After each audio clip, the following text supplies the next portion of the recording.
बिस्मिल्लाहिर्रहमानिर्रहीम। अस्सलाम वालेकुम नाज़रीन, आप देख रहे हैं अर्दू टाइम न्यूज़ और मैं हूं आपकी मेज़बान।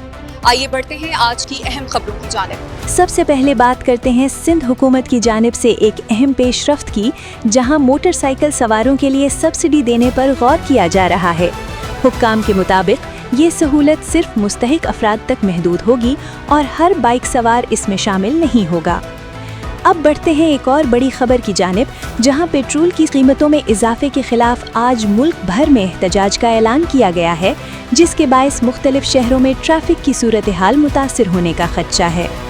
कराची से एक अहम खबर सामने आई है, जहां अप्रैल के महीने में बारिश का नया रिकॉर्ड कायम हो गया है, जिसने शहरियों को हैरान कर दिया है। इधर खैबर पख्तूनख्वा के शहर बन्नू में अफसोसनाक वाक़या पेश आया, जहां पुलिस स्टेशन पर खुदकुशी हमले में 5 अफराद जाँ बहक हो गए। सिक्योरिटी इदारे तहकीकात में मसरूफ हैं।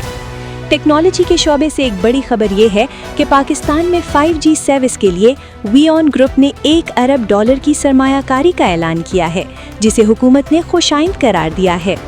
नौजवानों के लिए खुशखबरी ये है कि हुकूमत ने मुल्क में रोजगार के मौके बढ़ाने का फैसला किया है, जिससे हजारों अफराद को फायदा पहुँचने की उम्मीद है। बैनुल अक़वामी खबरों की जानिब बढ़ते हैं, जहां ईरान ने एक और अमरीकी F-35 तैयारा गिराने का दावा किया है, ताहम इसकी ताहाल तस्दीक नहीं हो सकी। दूसरी जानिब साबिक अमरीकी सदर डोनाल्ड ट्रंप ने ईरान के इंफ्रास्ट्रक्चर को निशाना बनाने की धमकी दी है, जिससे खित्ते में कशीदगी बढ़ने का खदशा है। आबनाए हुर्मुज़ को खुलवाने की कोशिशें भी जारी हैं, ताहम आलमी इत्तेहाद को इस मामले में बड़े चैलेंजेस का सामना है। मुल्क की खबरों में एक अफसोसनाक वाक़या हैदराबाद से सामने आया है, जहां जहेज के दबाव पर एक दुल्हन की मुबैना खुदकुशी की तहकीकात शुरू कर दी गई हैं। एक अहम समाजी मसला भी ज़ेरे बहस है, जहां हर वक्त ऑनलाइन रहने की आदत से लोगों में तवज्जो की कमी और जहनी थकन बढ़ती जा रही है। मक्का मुकर्रमा में होने वाली बिल्ड एक्स 2026 नुमाइश में डिजिटल रियल एस्टेट मार्केटिंग और जदीद तामीरात पर खुसूसी तवज्जो दी जा रही है। खेलों की दुनिया से खबर ये है कि हारिस रऊफ ने तनकीद का जवाब देते हुए कहा है कि एक मैच की बुनियाद पर खिलाड़ी का फैसला नहीं करना चाहिए।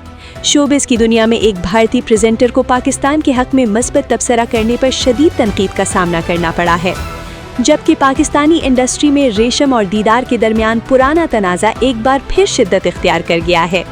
और आखिर में एक बड़ी अदालती खबर, जहां गुलकार अली जफर को हत्या की इज्जत के मुकदमे में कामयाबी हासिल हुई है और अदालत ने 50 लाख रुपए हर्जाना अदा करने का हुक्म दे दिया है। ये थी आज की अहम खबरें। मजीद अपडेट्स के लिए हमारे चैनल अर्दू टाइम न्यूज़ को सब्सक्राइब करें, वीडियो को लाइक और शेयर करना ना भूलें। अल्लाह हाफ़िज़।